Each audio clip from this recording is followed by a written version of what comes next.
સોમનાથના વેરાવળમાં housing વિસ્તારની અંદર ડિમોલિશનની કાર્યવાહી હાથ ધરાય છે। રોડની સાઈડમાં ગેરકાયદે દુકાનો અને ટેલાઓ તોડી પાડવામાં આવ્યા અને થોડા દિવસ અગાઉ દબાણકર્તાઓને નોટિસ ફટકારવામાં આવી હતી।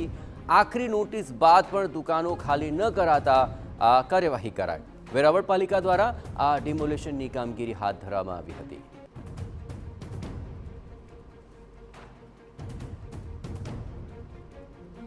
तो नियम अनुसार पहला नोटिस फटकारवामां आवी त्यां सुधीमां पण जो आ लोकोए खाली नथी करी जग्या तो त्यां डिमोलिशननी कार्यवाही करवामां आवी छे। त्यारे वेरावळ पालिका द्वारा અહીં डिमोलिशननी कामगीरी हाथ धरवामां आवी छे। गीर सोमनाथना वेरावळમાં हाउसिंग विસ્તારની અંદર આ डिमोलिशनની કામગીરી કરવામાં આવી, જ્યાં રસ્તાની સાઈડમાં ગેરકાયદે દુકાનો અને ડેલાઓ ખડકી દેવામાં આવ્યા હતા, જેને દૂર કરવા માટે થોડા દિવસ અગાઉ નોટિસ પણ ફટકારાયા હતી। આ સમગ્ર મામલે વધુ વિગતે વાત કરવા માટે જોડાઈ રહ્યા છે TV9 પોલિટિકલ એડિટર કિંજલ। આખરે ડિમોલિશનની આ કાર્યવાહી છે અને દુકાનો અને ડેલાઓ કે જેનું દબાણ થયું હતું, નોટિસ બાદ પણ તે હટાવાયા નથી, કઈ રીતે આ કામગીરી હાથ ધરવામાં આવી છે?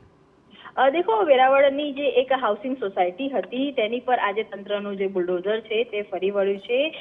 હાઉસિંગ સોસાયટીના મુખ્ય જે રોડ ઉપરના જે પાકા દબાણો છે તેને દૂર કરવામાં આવ્યા છે।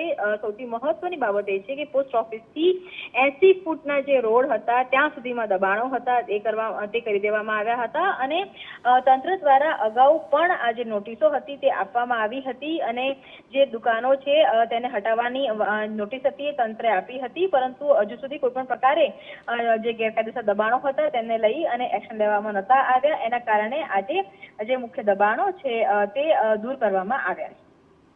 આભાર કિંજલ, તમામ ગતિવિધિઓ પર આપ નજર રાખતા રહેજો। તો આખરે થોડા દિવસ અગાઉ દબાણકર્તાઓને નોટિસ આપી છતાં પણ તે લોકોએ દબાણ હટાવ્યું નહીં। હવે ચાલી રહી છે આ ડિમોલિશનની કામગીરી।